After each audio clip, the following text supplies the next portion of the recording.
Facebook dan beberapa perusahaan besar lainnya diwajibkan membayar ganti rugi ke penggunanya karena terjadinya kebocoran data pribadi. Nggak main-main, jumlahnya mencapai ratusan juta dolar.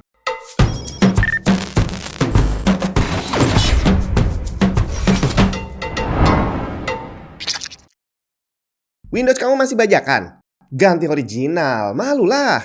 Karena sekarang kamu udah bisa beli lisensi Windows original pakai GoPay dan OVO di cdkeysales.com. Tinggal klik link di bawah, masukin keranjang, tulis kode voucher TNT untuk dapat diskon tambahan, check out dan pilih metode pembayarannya.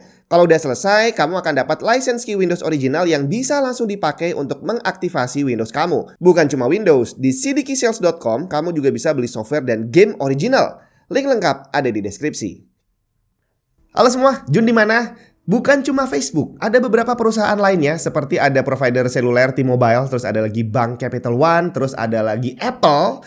Itu ternyata mereka beberapa waktu lalu diwajibkan membayar ganti rugi ke penggunanya yang nilainya mencapai ratusan juta dolar. Dan alasannya adalah karena terjadi kebocoran data pribadi pengguna yang akhirnya bisa diakses oleh orang lain. Nah, penyebabnya bisa macam-macam nih. Ada yang karena pertama, sengaja dijual. Ada yang kedua, karena kena hack. Tapi yang pasti mau alasan yang manapun gak jadi soal karena penggunanya tetap dirugikan. Akhirnya banyak para user perusahaan-perusahaan besar tadi melakukan class action. Nuntut rame-rame, kok bisa data kami sampai bocor gitu katanya. Dan akhirnya setelah keputusan pengadilannya keluar, hasilnya cukup melegakan para pengguna. Karena terbukti bahwa perusahaan-perusahaan tersebut melakukan kelalaian. Entah karena sengaja menjual datanya atau karena lalai menjaga keamanan data para usernya. Dan akhirnya Facebook diharuskan membayar 90 juta dolar. Kemudian T-Mobile 350 juta dolar, Capital One 190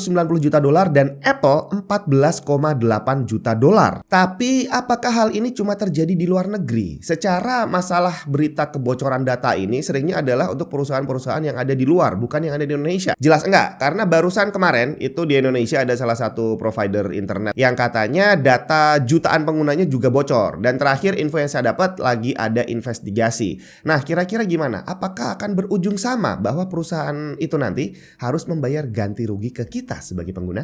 Kita coba lihat satu-satu. Kalau Facebook, mereka udah terkenal gitu ya. Udah sejak bertahun-tahun lalu mereka benar-benar tenar karena katanya secara sengaja menjual data pribadi para usernya. Nah, untuk tuntutan yang barusan tadi yang Facebook harus membayar itu bukan untuk semua kasus yang mereka hadapi. Itu hanya untuk satu kasus doang. Di mana saat itu terjadi, Facebook dituduh mencuri data pengguna yang mengunjungi website lain selain Facebook pastinya yang punya tombol like Facebook. Dan akhirnya hasil pengadilannya seperti tadi udah disebutin, Facebook kalah dan diharuskan membayar ganti rugi senilai 90 juta dolar ke para pengguna yang dirugikan. Nah, tinggal pengguna yang seperti apa? Apakah semuanya? Atau hanya pengguna tertentu doang? Atau hanya yang nuntut doang? Apakah kira-kira kita bisa dapat bagian dari 90 juta tadi? Menurut CNET.com, kalau kita punya profil Facebook di tahun 2010, maka kita termasuk yang berhak mendapat bagian dari 90 juta dolar tadi. Tapi jangan seneng dulu, karena ini hanya berlaku untuk pengguna Facebook yang ada di Amerika Serikat. Dan bukan cuma itu aja. Dalam rentang waktu 22 April 2010 sampai 25 September 2011, usernya harus mengunjungi website yang punya tombol like Facebook. Dan kalau kamu termasuk di dalamnya, selamat. Kamu berhak dapat bagian dari 90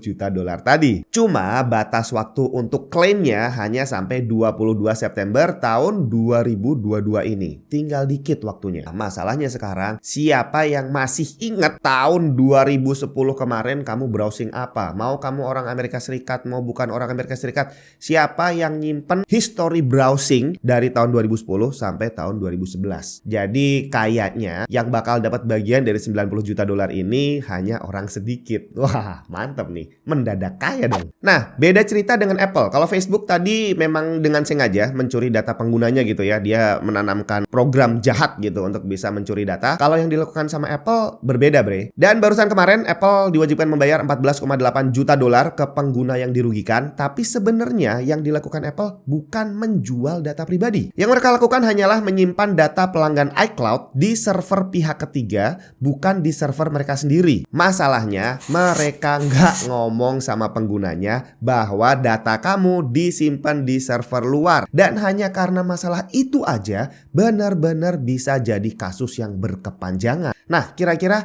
siapa yang berhak mendapatkan ganti ruginya? Kalau kamu termasuk pelanggan iCloud berbayar di tahun 2015 ke 2016, kamu berhak mendapat ganti rugi. Tapi sekali lagi, kamu harus warga negara Amerika Serikat. Nah, yang lebih gila lagi adalah kasus yang dihadapi oleh T-Mobile dan juga Capital One. Karena mereka bukan menyimpan data di pihak ketiga dan bukan juga menjual data. Mereka kena hack, bre. Tapi yang namanya perusahaan sebesar itu, kalau sampai kena hack, bukan cuma data pribadi yang bisa dicuri, tapi mungkin juga uang. Jadi akhirnya ada banyak orang yang merasa dirugikan, bukan cuma secara psikologis, tapi mungkin juga secara finansial. Sampai akhirnya mereka ramai-ramai mengajukan tuntutan. Loh, tapi kalau kena hack kan bukan salah perusahaannya. Salah. Itu jelas salah perusahaan. Karena mereka sebagai perusahaan besar yang mengurus bukan cuma data pribadi pengguna, tapi juga uang dari penggunanya, mereka dianggap lalai bahwa sistem keamanan mereka tidak cukup aman untuk bisa menghalau para hacker mencuri sesuatu dari penggunanya. Dan akhirnya T-Mobile harus membayar 350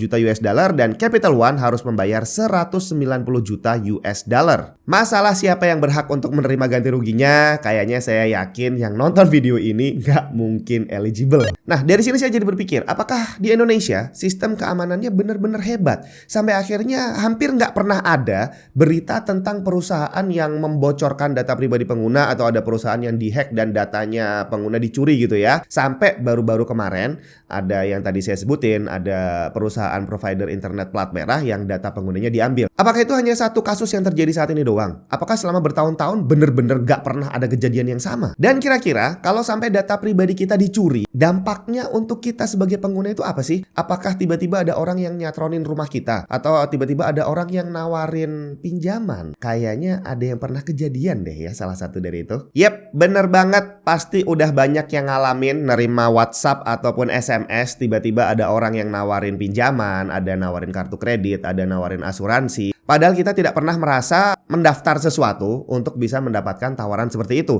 Tapi tiba-tiba entah dari mana gitu ya, tiba-tiba ada banyak banget WhatsApp dan SMS yang bukan hanya menawarkan, tapi kadang juga nyebut nama kita dengan tepat, dan bahkan ada juga yang nyebut nama dan juga alamat dengan tepat. Sebenarnya kalau kita bicara tentang penjualan data pribadi untuk keperluan iklan itu memang banyak. Jadi kalau kita download aplikasi di PC atau di HP yang gratisan pastinya, itu kemungkinan besar mereka bukan ngasih secara cuma-cuma, tapi ada sesuatu di belakangnya. Entah kita dikasih iklan untuk kita tonton, atau kalau nggak ada iklannya sama sekali, justru ini yang harus kita pertanyakan. Karena ada banyak kasus di mana para pembuat software tadi, para pembuat aplikasi tadi, itu ternyata menanamkan program untuk mengambil data pribadi kita yang nantinya dijual untuk keperluan pemasang iklan. Permasalahannya adalah kalau yang masuk hanya iklan doang, itu bisa dikategorikan sebagai spam. Bisa kita akalin, jadi dimasukin ke folder spam untuk email, atau kita bisa laporan ke WhatsApp bahwa ini nomor adalah spam. Itu ada kan fitur untuk report dan block. Permasalahannya adalah kalau bukan spam,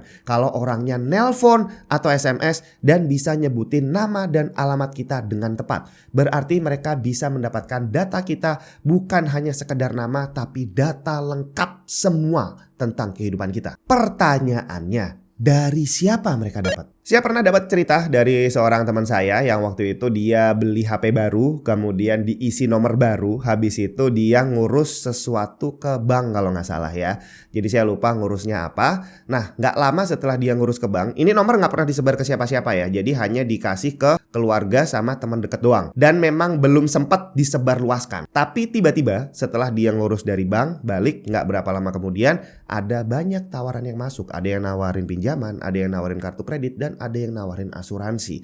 Nah, kira-kira kalau dari sini siapa yang membocorkan datanya? Dan kejadian ini bukan hanya dialami oleh satu orang. Saya yakin dialami oleh banyak orang karena saya sendiri juga pernah mengalami yang seperti itu. Kira-kira memungkinkan gak sih kalau kita melakukan hal yang sama, melakukan class action seperti yang dilakukan ke Facebook tadi? Dan apakah bisa hal tadi, jadi tiba-tiba nomor HP kita tersebar berikut data pribadi kita, itu dikategorikan sebagai pembocoran data atau penjualan data pribadi pengguna oleh perusahaan? Dan kalau kamu pernah ngalamin hal yang serupa, mungkin kamu bisa coba cerita aja di kolom komentar. Siapa tahu kalau nanti udah terkumpul banyak dan kita bisa mengumpulkan ide yang sama di sini, kita bisa coba mengajukan class action dan nanti orang-orang yang datanya sempat bocor bisa dapat ganti rugi sampai puluhan juta dolar. Pengen nyobain?